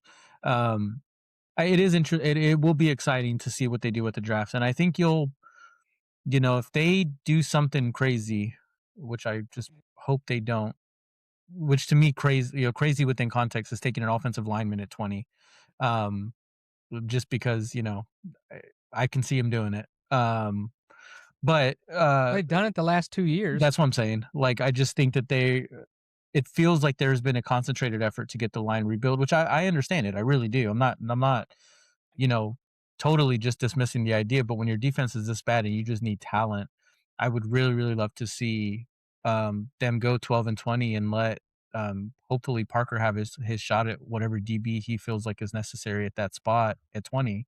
Well, if you listen to the draft experts, there's not a lot of first-round grades. There's not. And I think if you look at offensive linemen, there may be 2, maybe 3 offensive linemen that are graded first-round grades. Again, I'm not a grader. I don't go and look at the film and scout. I just scour all the experts' opinions and form my own opinions based on them. But I just don't know that they would do that. I think they realize what they need, and what they need is primarily on defense. But offensive line would be the only offensive position I would allow them to pick. Right. Right. So, and they do pretty well at that on offensive line. So, I think Tyler Guyton is still a question mark, but Booker is not. He had an incredible year as a rookie. So, and I think BB's okay. He's not Travis Frederick, but he's good. BB's going to be serviceable. I think he'll be a starter for the next 7 to 10 years. And I think Terrence Steele is kind of, to me, the big, loud question mark spot. But theoretically, at the right tackle, like, you can probably solve that in free agency. I just would hate to see them spend draft capital there. Yeah, and we still don't know if they're gonna, if they're gonna franchise tag Pickens, great. Right. But that doesn't mean he's going to be here long term just because they franchise tag him. But that's right. We'll see what happens in the draft. But coaching, matters. We just talked about that with the AFC Championship game and the NFC Championship game. So let's check out what's going on with the NFL head coaching vacancies. Now, to update everybody, we have the Giants and Harbaugh agreeing to a deal. We have Kevin Stefanski in Atlanta as their new head coach. Yep. Jeff Hafley is the Dolphins' new head coach, and the Packers replaced Hafley with Jonathan Gannon as their defensive coordinator. The Titans are maybe disgruntled over the fact that they fired Mike Vrabel and he's now in the Super Bowl. They hired Robert Saleh. Yeah. And that's interesting to me. The Ravens, who couldn't stand John Harbaugh anymore because of his lack of getting the Super Bowl, championship, they hired Jesse Minter. No disrespect to Jesse Minter, but we'll see what happens there, right? It could be great. I don't know. And your Pittsburgh Steelers, I got a lot of friends that are Pittsburgh Steeler fans. And when the news broke that Tomlin's out and Mike McCarthy is your new Pittsburgh Steeler head coach, from hometown guy, grew up in the shadows of the stadium, all that stuff. And I think all of them were disappointed until the great Bill Cowher spoke. And now all of a sudden they're all changing their minds. What do you guys think about McCarthy to the Steelers? I love it. It'll keep Aaron Rodgers there a little bit longer. Maybe have a nice playoff run. Maybe go to the Super Bowl. I don't know. I just think it's ironic, and it'd be a storybook ending that Aaron Rodgers, they beat the Steelers in the Super Bowl. They both are now on the Steelers. They win a Super Bowl, maybe against Green Bay. That would be insane. Storybook ending for Aaron Rodgers, and I don't know. I love it. I love that they are reunited. But I'm an Aaron Rodgers homer, so. Well, I mean, and it's not like they've had a great relationship until recently. They've kind of patched things up, and I think if you're a Steelers fan, this is the oldest coach they've ever hired and had in the organization. He's 62, Mike McCarthy. So you go from younger coaches staying there a long time to hiring an older coach. I can see where you say where offense has been the challenge. So let's bring in an offensive mind, and McCarthy certainly improves offenses everywhere he goes. I don't know. I think Mike McCarthy, I think he didn't get the credit he may have deserved here in Dallas. Sure. But again, with the Jerry situation, I don't know that he ever would, So what do you think, Nick, about McCarthy and the Pittsburgh Steelers? Yeah, I think because technically Aaron's not under contract next season. And Rooney coming out and saying, hey, we're very open publicly for the owner to come out and state, hey, we're very open, and it sounded like even wanting Aaron to come back to maybe bridge the gap for what is seeming to be maybe a draft pick, or maybe they're gonna take a flyer in free agency and go get a young quarterback and hopefully have like a Sam Darnold type situation with McCarthy developing a quarterback. Regardless, I think having McCarthy and Rodgers for a season with that defense, DK Metcalf, it makes a lot of sense. And for a historical defensive franchise to hire an offensive minded coach almost makes too much sense. I actually like Mike McCarthy a lot. I liked him in Dallas. I really enjoyed his coaching style. I know when he was in Green Bay for all those years, I hated when the Cowboys played the Packers because I just felt like McCarthy absolutely owned Jason Garrett, and felt like he did. He did. So I mean, I love it for as a totally impartial person. I love it as a hire, and I think should make Pittsburgh better. I don't know if the coach that you can name didn't own Jason Garrett, but anyway, that's a different story. Now, no disrespect, because Jason Garrett got some job interviews. He didn't land one, but wonder why. Anyway, literally, this is what I'll say is, if there's a person that can understand the Steelers fan, it's McCarthy. And I bet McCarthy went in there and did a really good sales job about, hey, I can fix this offense. And if you want Aaron back, I'm the best chance of Aaron staying, which is true. But I'm not, the first reactions of some of the pundits was interesting. It's like the Steelers doing McCarthy and Rodgers is bad. That's what Orlovsky said. And Stephen A. Smith wasn't happy about it. He's a big Steelers fan. But I think Bill Cowher coming out and speaking and giving it the thumbs up to say, hey, I like the hire, has kind of quieted down the uproar. Mm-hmm. But we'll see how this goes because they've spent a lot of money on defense, right? Yep. Is that right? The Yeah. Steelers? I don't know what their cap situation looks like, but bringing in DK Metcalf was one, and it turns out maybe you should have just kept Pickens and changed the scenery around him. But here's what I'll say: time will tell. But McCarthy has never really gone into a situation and made the offense worse. So that's hope for the Steelers, and you can't really make that offense worse. So as it's been over the last few years. Yeah. So go ahead. I was gonna say I'll throw this out for Steelers fans, and I'm curious what you guys have to say because I know obviously Steelers fans travel well. But to me, if I'm a Steelers fan and I'm just kind of looking at this ahead, obviously Mendoza's going to come off the board. There, you have almost no doubt. There's no chance of that happening. And then behind him, you've got a couple of guys that could theoretically fall to you. If I'm a Steelers fan and I have Aaron Rodgers coming back, I think Ty Simpson from Alabama, Makes like sense. to develop behind Rodgers, to learn under McCarthy, like how much of a dream scenario is that for that franchise in a admittingly down year for quarterback? That could be something where spending a late first round draft capital could not necessarily kill your franchise, and kind of think toward the future a little bit. So, just something to ponder on if you're a Steelers fan in the draft coming up. And we'll see who joins McCarthy there in Pittsburgh. Who's on his staff? That'll be interesting. But here's the thing that I find really interesting. So the Ravens got rid of Harbaugh for Jesse Minter, right? Mm-hmm. The Bills fired Sean McDermott for. They don't have a candidate yet. That Philip Rivers withdrew his name because I don't think he would have been seriously considered with his high school coaching experience. So he's withdrawn his name. But the other three teams that you have still looking for a coach with all these candidates already gone are the Cardinals, Browns, and the Raiders. Now, doesn't that make a lot of sense that these three teams are still without a coach with all of these other teams with a coach? Yeah. I mean, the Browns have stunk for a while, and Stefanski gave them a little hope, and they turned on him in a brief second. Doesn't sound like the GM and him got along so well. And then you got the Raiders, who have sort of, struggled to really, make a move upwards. And the Cardinals are just the Cardinals, but the Bills are the interesting one. If I'm going to let Sean McDermott go because we haven't gotten over the hump, it's like, who am I going to replace him with? Right? That's the deal.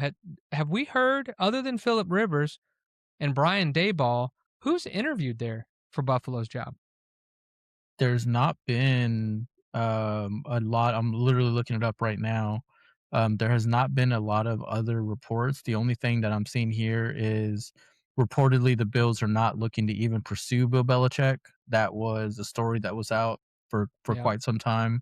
Grant Udinski has withdrawn from the Brown search with hopes of having an opportunity at the Bills job. And then the one that seems to be gaining a ton of steam right now is the prospect of I can't even believe that this is even a real thing, but Josh McDaniels leaving the Patriots and heading over to Buffalo. We've seen that. We've seen that movie. I know. It's awful. Josh, stay there. Bills, don't do that. Maybe That's it's horrible. Maybe it's a Lane Kiffin situation where he had to get it out of his system, and now he's going to be great. No. Yeah. No, Josh McDaniels. As far as the Raiders go, I think right now they're in a curse situation since they got rid of John Gruden. I think they need to get him back, especially if they're going to get Mendoza. They have Genty. They have a pretty good defense. I don't know. I can see. I don't know if they've thought about that, but I think they should try to get John Gruden back and see. I don't know. I think that would be an instant upgrade and success. for them. I think they would. No, that's a great idea. I hadn't thought about Gruden. Yeah. Is the taboo worn off of him with everything that's happened? I know he's been on social media and people are starting to like him again. But why not Gruden in Buffalo?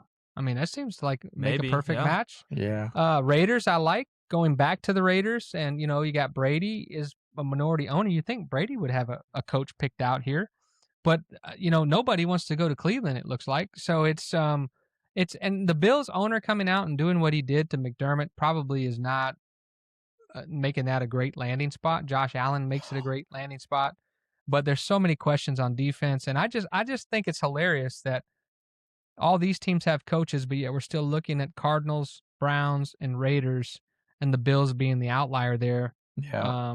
But if you rank these hires, obviously Harbaugh is the home run, right?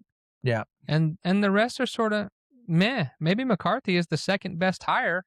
I agree. I don't know enough about Jeff Hafley, but he can't do worse than Mike McDaniels did there, who's now going to be the Chargers offensive coordinator, which that's probably a good spot for him back in the sunshine. He likes the sun.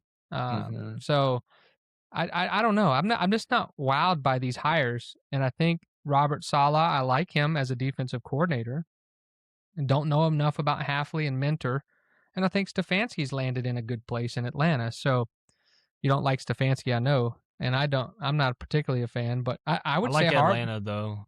Yeah, I like Atlanta though I don't know about Stefanski. You mean just the team? Getting him out of Cleveland. Yes, I got you. I feel like people were sleeping on that.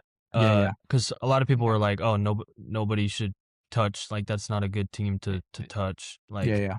But I don't know. I feel like they play hard. They're not terrible. I think they're a couple pieces away from being a solid team. Good division too. And the division, division's good. Yeah. Yeah. So you got Bijan, you got a chance, right? You got Yes. Bijan, you got London, you got Pitts. Yeah. Yeah. Just real quick, what I was going to say on Gruden, that there was some activity around him, but apparently he still has litigation going on with the league, because he filed a suit against them saying that they orchestrated like his removal, and apparently that's still open. So that's what's preventing him from really getting good looks again. Well, we'll see if that prevents him from getting a job this year. I can't imagine there's going to be 10 jobs open next year. This would have been a great year for him to drop that lawsuit. So. But I mean, to me, it's just the way that happened. The whole thing with Gruden. Yeah. It's kind of taboo, but you can't. I guess everything done in the dark comes to light, and just because it wasn't done properly and they released emails or whatever, but you still said it. You still said the stuff. So you got to own that. So we'll see what happens with these last 4 openings. And the Bills, I think, look the most foolish in this whole deal. Silly. So we'll see who they get. All right. Glad I made it back just in time for the Maestro to take us through the news. Maestro, what news stories or fun stories do you have for us this week? All right, so my first thing is about Shedeur Sanders making the Pro Bowl instead of Drake May making it, since they're using the Super Bowl. Right. The next in line was Shedeur. He's the first Browns quarterback named to the Pro Bowl since Derek Anderson in 2008. So what do y'all think about that? I think this is how the Pro Bowl has fallen, right? Jeez, this is where we're at. He's 7 touchdowns and 10 interceptions, right? And played 7 games, and he's in the Pro Bowl. So everyone else said no, right? Like that's what happened. Like everyone else that could have been in front of him said no. Must have. I mean, it surely wasn't. Well, Drake May's not going. Let's get Shedeur. That shouldn't have been. That could not have been.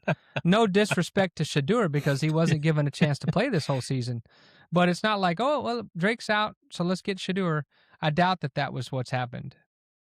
There's and so who are the other?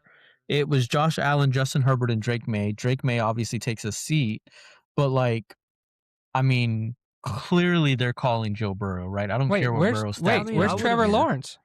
Right. Is he injured? No. Did he have some sort of surgery or something? I mean, I would like to see. This is my thing: is I don't know what the exact criteria is. Like, do they just look at stats and stuff, or like I want to have the most skilled, most entertaining. This is the same with the NBA All-Star. Is like I want to have the most entertaining people and the most skilled. Like not necessarily averaging the most numbers.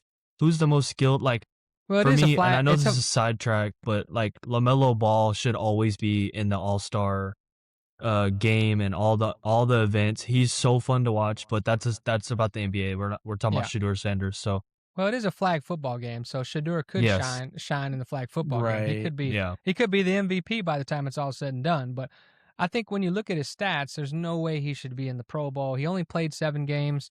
No disrespect again. I like Shedeur Sanders. I yeah. think that the Cleveland Browns did him wrong and Stefanski, but good on him. He got the nod and he can officially add Pro Bowl quarterback to his resume. How about that? Yeah, I think it's just to everything y'all are saying, completely agree. From what I can tell, there is nothing wrong with Trevor Lawrence, and that seems to be the biggest people putting up the side by sides of the stats and like what's going on here. Obviously, Burrow would have been another kind of candidate just for like if you're just throwing them in based on insert thing here, Burrow, certainly Trevor Lawrence, Lamar. We can get through a few names before we get to Shador. Just again, didn't have the opportunity, wasn't playing all year, but yeah, what a what a wild time we're in terms of. Hey, controversy sells, man. I Eric guess Bischoff. so, man. I guess so. Controversy creates cash. Eric Bischoff. All right, so my next thing is for you, Nick. It's another Wemby topic. All right.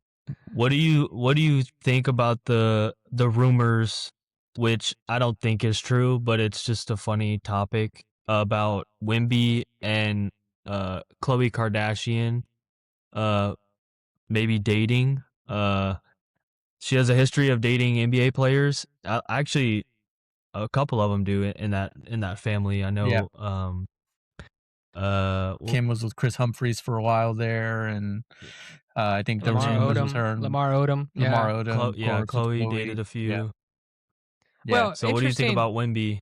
Yeah, go ahead. I'll let Nick go before I chime in because I heard a different story about Wemby and a different Kardashian. So pretty much all of the San Antonio fan base has unanimously decided that it's not true because we don't want that. We don't need that in our lives. Like that's just that never ends well for anybody. Like there's almost a Kardashian sports curse at this point. And honestly, I don't even know how anyone can like disagree with it. Like if you go and look, and there's plenty of articles all over the place about the players and like how quickly the just rapid erosion of their games. Now, it's not like some of these guys are world beaters anyway. Lamar Odom certainly. And as distractions go, those are pretty good distractions. It's fair. It's fair. There's worse things to be involved with, I guess. But from a sports standpoint, it's like Drake being a fan of your team. It's like the few things that you really don't want to happen. It's like you don't want Drake. Toronto won. Yeah, but like, that was a miracle that they won. Yeah, I don't know. We can put it as an outlier, but yeah, I think for me, I'm very happy. I was happy to read that it's untrue. Apparently, she's like with some teacher that she met online or something. That's good. That's where she needs to stay. Yeah, exactly. That's because Wemby went bald, and she was like, never mind. He does look like an alien. Good move, Wemby. Good move. Hey, here's what I'll say. I saw a story about him and Kim Kardashian in a. I think this was something that she was like holding one of his shoes. It's like a promo deal or whatever, and she was talking about how for big Skims. It's probably for Skims. How big his shoe was. And I think it was Anthony Edwards or Kevin Durant said, "Shoot your shot, Wemby. You're right there." Something about why you didn't shoot your shot or something to that effect. It was Kim Kardashian. Yeah, I don't know if you can pull that up. I am. I'm looking at it. That's crazy. What did he say? Who was it? Was it Anthony Edwards who commented on that? It was KD. Or was Kevin actually. Durant? KD. Okay. It was KD. Yeah. What did he say? There's like 4 different ones. I don't think any of them. I don't want to say them because I don't know if it's right. Because those seem pretty wild for Kevin Durant to say. Although Kevin Durant's pretty wild. Oh, here you go. Yeah. You're talking about Anthony Edwards. So, damn dude, shoot your shot. She's right there. Yeah, I'm sure KD got involved in that. She's barely at his chest. Yeah, so that's what I That's what I heard, and it was on the heels of the Khloe Kardashian rumor, and I was like, okay, what in the world is going on with the Kardashians and Wemby? I guess because he's a phenomenon, they want to be involved. Makes sense. No such thing as bad publicity. I guess that's true. All right, so the next thing I have is the Clay Draymond interaction, I guess if you call it, where Clay's basically telling Draymond to stop podcasting and help Steph score more, basically, is how that interaction went, and obviously Draymond claps back and stuff. So did you hear what he said? Did you hear what Draymond said back to him? It's a little R-rated. No, tell us what he said. Stop messing with Megan so much and get to the gym and work on your shot. But he said it in a way. He said something about Megan's cheeks, but I was going to leave that out. But he said, stop messing with Megan and get in the gym and work on your shot. I thought that was hilarious. Oh my gosh. That's why I said he clapped back, because he clapped. So I guess the whole idea of Clay heading back to Golden State in this trade deadline is pretty much dead, huh? I guess we're not going to get that. Oh no, they were having fun with it. They were joking with each other. Steph was right. Steph was it was was right friendly there. Banter. Yeah. Okay. Steph was right in the middle of them and talking. So it was pretty funny to read that. But I mean, they're both right. Draymond. I mean, you saw what happened with the Mavericks game. He just looked like he wanted to be tossed out of that game. And I don't know how Steve Kerr deals with that distraction, because the production does not warrant Draymond in his actions anymore. It's like the TO effect. At some point, we're tired of it. It's time to move on. Yeah. But this was hilarious, and I thought, Draymond won this clapback for sure. Get in the gym and work on your shot and leave Megan alone. So that's funny. Yeah, that's pretty good. I think if the Warriors are gonna go down, trade Clay back and let them go down as a unit and then blow it up. I did see blow it up. You gonna get rid of Curry? Yeah. I was gonna say I did see a pretty cool trade floated. It is one of the rumor ones, so there's no truth to it whatsoever. But it was like Jeremy Sohan, Harrison Barnes, and 4 first-round picks for Steph Curry. Let Curry chase a ring to end his career. Be happy with that one. We'll take that. I can't. I wouldn't be able to live with you if that happened, because you wouldn't. And it'd be Spurs nonstop. I love Curry, and I don't want him going to the Spurs. That would be a disaster. There's no shot Golden State does that. He's retiring as a Warrior, but it'd be pretty cool. Is Ginobili better than Curry? No. Oh no. Let's not start that. We already had. There's not even close. But there's a huge difference in that. Come on. We already had a big argument about the Rams, so let's just leave it one per show. No. We're all agreement on this one. It's Curry easily. Yeah, Ginobili. Come on, man. Yeah. All right. What else you got? I got one more thing, and it's just an acknowledgement thing. That the Bulls retired Derrick Rose's number, and they did actually win that game with the buzzer beater, which was crazy. So just a retirement for D Rose, who unfortunately just had so many knee problems. He was I remember like growing up, he was so good. He was so fun to watch, so athletic, just ridiculous. But yeah, just throwing that out there. Yeah, that was incredible to see. I heard Jordan gave him a tribute video, like congratulations to Derrick Rose, and I think Derrick Rose is one of the most underrated players. Honestly, I'm glad they're retiring his jersey, because I felt like he really didn't get the credit he deserved, and there were some issues, but to me, I was happy for Derrick. I was happy that Jordan sent the video in, being Mr. Bull himself. So good on Derrick Rose. And I liked his first shoe. I think they re-released it too. I liked the Derrick Rose shoe. But shout out to Derrick Rose. Congratulations on a great career. Yeah, youngest MVP in the history of the league. Elite company all over the place. You talk about, we talk about like different iterations of a player's career. Like when you talk about Duncan, you talk about Dirk, you can talk about all the greats that had these kind of different iterations. Prime Derrick Rose was just an absolute monster, especially when you think about how young he was. Like, had he not had the injury problems, what does a 28-year-old Derrick Rose look like now? Because although he was very athletic, he was incredibly skilled. So it wasn't one of those guys where, like, as he got older, you were certain that he was going to fade. So I used to love watching Derrick Rose, back when there was the Bulls and the Cavs battling every year in the playoffs. Really, really awesome. And the video of watching him watch the banner and all that stuff, man, so cool. Really emotional and, obviously well-deserved.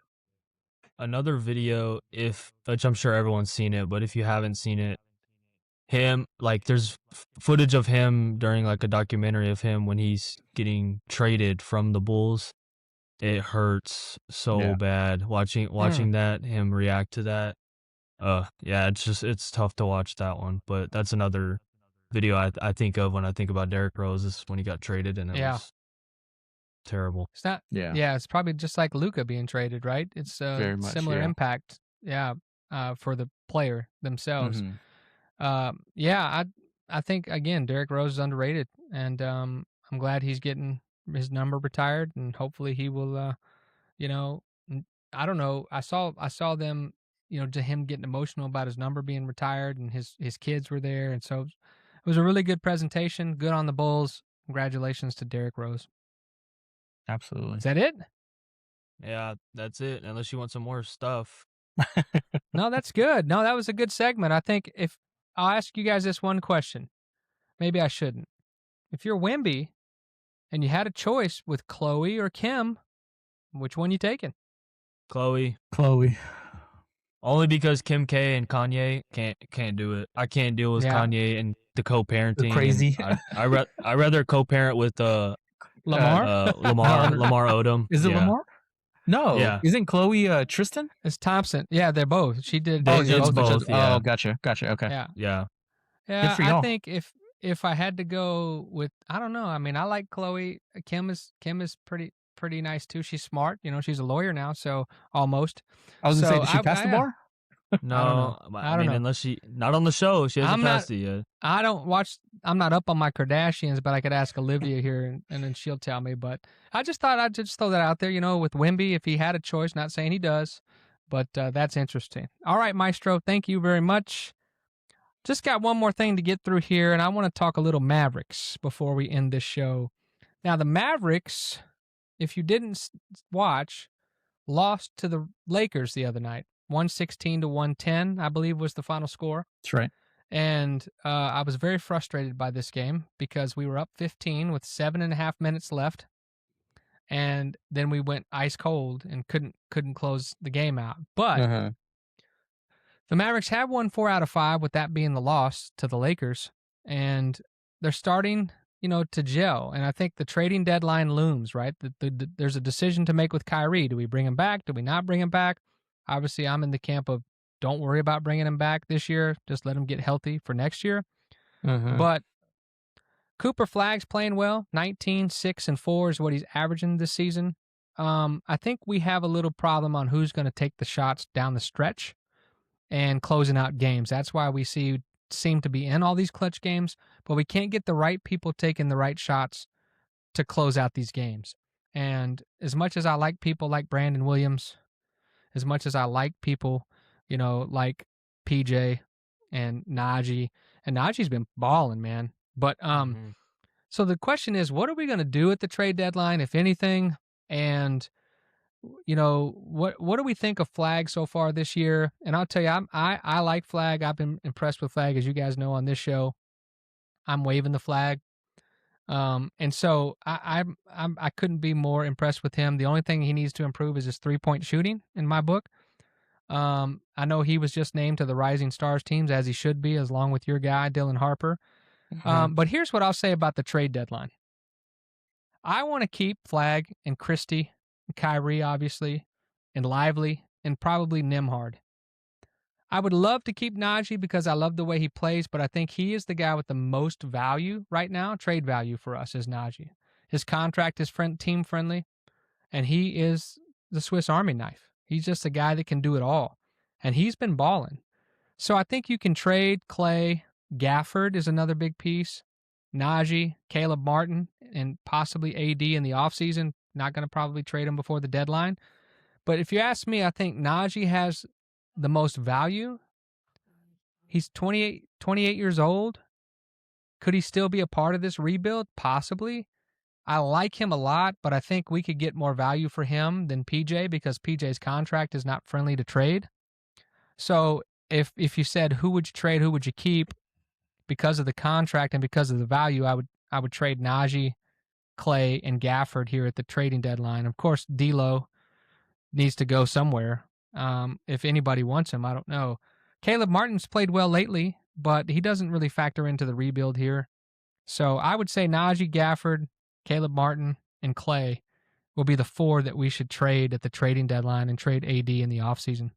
Well, the big news for Najee right now is that the Mavericks have allegedly put out a statement saying they're listening to offers for Najee, but they will not even entertain anything unless it at least includes a first-round pick, which is probably the right thing. Yeah. It's probably the right thing to do. I think the problem is if you're a non-contending team that may be on the come up, maybe those teams right in the middle, that's where it gets a little iffy as to whether or not you want to give up a first-rounder. And then if you're in the back half, if you're a team contending, so to speak, giving up a first rounder for Dallas, clearly that won't be enough. So you're going to have to also give up, pretty good player. Young player. Yeah, young role player. And then that becomes a little bit rich. Not that Najee's not worth it, but if you're on a contending team, obviously you want to be able to keep difference makers. I agree with everything you said. I think if I'm, as an impartial Spurs fan, the thing that I would hate to see, like the thing that I don't want the Mavs to do is dump impartial Anthony Davis. Spurs fan. Like if I'm a Spurs fan, these are the things that scare me that the Mavericks do. I want them to keep Anthony Davis. I think as much as I keep hearing about the potential of moving on from him, even through the injury, I hope that they keep him. I hope that they keep believing that the Flag, Irving, Davis trio can be something great, because I'm convinced that Anthony Davis will never be able to stay healthy. I just saw a stat where Luka Doncic has scored more points in the first quarter this season than Anthony Davis has scored all year. Rubbing salt in the wounds. Come on, man. We just had to watch him play. We just had to watch him come in our building and lead the comeback. So listen, here's what I'm going to say about this. Flag is 19. Yeah. Christie is 22. Lively is 21, and Nembhard is 22. Now, Nembhard needs to learn how to play defense. We all know that. But could he come under Kyrie's tutelage? Yeah. Could he be another Jalen Brunson type? Yes, he could, but he's got to learn how to play defense. Mm-hmm. But those are the only 5 people that I would say are not tradable. You got people like Brandon Williams, who's 26, who's a smallish guard who can score, right? But he also struggles on the defensive end. You got Jaden Hardy, who's 23, who can score, but he can't play defense. And these are valuable pieces to maybe like a Vinny the Microwave back in the old Piston days to come off the bench and score points. But for some reason, Kidd doesn't play Hardy consistently. He likes Brandon Williams a lot, but I'm okay with trading any of those guys. And if I've got Najee or PJ, one of those two still here, I can live with that. I'm going to have to live with PJ with his contract. But to me, we still have a good young nucleus. I just need to see the shift in the right people taking the right shots at the end of games when it matters. And that's what we really need to see. I don't need to see Brandon Williams jacking up deep threes at the end of games. And to me, I would like to see them make a move with Gafford. And he needs to go. He's got value. He can't stay healthy for us. Lively's injured a lot as well, so I'm nervous. If I've got to keep one, I'm going to keep the younger one, which is Lively. Mm-hmm. And let's just see what we can get back for these pieces. Clay, Gafford, Najee, and Caleb Martin. Somebody needs Caleb Martin on their teams. Some winning team could use him. He's a 3-and-D guy. Yeah. So to me, people have asked, and I think it's absurd that people have called the Mavericks and asked about Cooper Flag. He's untouchable, and they've said that to everyone who's called. Well, they're calling because they're like, well, they traded Luka, so are they dumb enough to trade Cooper Flag? I mean, the guy that did that's what I'm taking from that. Well, that's a good point, but he's gone. Nico's gone, and we all have the Luka aftermath still. And it's really tough when he comes into town. We should have won the game, honestly. And I think if you look, here's a hot sports opinion. Guess what? The Lakers are exactly in the same place they were without Luka, right? Maybe one place different. Yep. So it's not like Luka has made a huge difference to the rankings of that team. Very true. Now, maybe in the playoffs they'll go further with him, but we all know that this part of the season and previously from the start of the season to now, they don't really take it serious. I mean, how many? I play fantasy basketball, and I mean, how many times do I look at my roster and it's like this person's out, this person's out, this person's out, and it's like they don't play, and so I think there's a lot of that to factor in with like the Lakers and stuff. Like LeBron's been out for a little bit, now Reeves is out. Ayton is just still Ayton. I mean, Yeah, I think you're right. I think, but the point is with NBA, most people don't even start watching till after the All-Star break. True. That's when it starts getting good. Yeah. But at the same time, what I'm saying, just overall impact to the team, it's not like Luka has transformed that team into a top 3 seed. No. But that could be because team chemistry issues and injuries, like you're saying, Luke. I think for me, I've always said that I'm not 100% against trading Luka, but if you're going to trade him, you should have got way more. I think Luka's hard to watch when he complains so much, and the way he plays, it's just hard for other people to play with him consistently. But he's incredible. And when you look at him coming in the building and doing what he does, and then we look over there at AD with a stupid wrap on his hand and showing off at warm-ups with whatever he's doing in warm-ups, like, hey guys, I might be coming back sooner. No, we know he heard it because he was itching his butt or something. Like that's the real reason. Sitting over there itching his butt. No, he was. But to me, I feel bad for AD, honestly, because it's kind of like the same thing. And the funniest thing about Nico is like, well, Luka's injured all the time, but so is AD. So you just traded for a worse injury, right? So look, I like, this Maverick season has not gone as we thought it would. We thought Cooper Flagg coming to a veteran team like this, he might be one of the first rookies, number 1 picks to have some playoff experience in that first year. And we were talking about that before the season started, but AD not being there, Gafford in and out of the lineup, Lively gone. It just hasn't really worked out.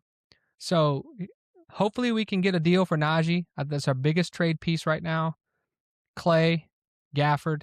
Gafford's our probably second biggest trade piece right now because of a favorable contract. And then Clay could go to a contender and help him out. But I would not trade AD at the trade deadline. I would wait and do it in the offseason. Yep. That's just my opinion. But anyway, I just wanted to get a little Mavericks talk in here. It's been a while since we've done that. And with football season ending, we're going to have a lot more NBA talk. And maybe even some Rangers talk because, pitchers and catchers report very soon. Yep. And Rangers made a big trade and acquired another pitcher. And they may have the best starting first three starters in the league. And we can talk about that a little bit. But look, man, what a jam-packed show. I was hoping to talk about Saturday night's main event, but man, we've kind of ran up against the time here. We'll save that. Maybe we'll do a wrestling show after the Royal Rumble. I'm sure we will. We could talk about all that. But listen, thank you for being a part of this one. And I know you had to listen to me and Luke argue about the Rams, which probably is not something you care about a lot, but we do, dadgummit. It's real to us. But thank you for being a part of this one. Don't forget to like and subscribe. Please, please, please interact in the comments. And look, until next time, thank you for being a part of this one. Peace.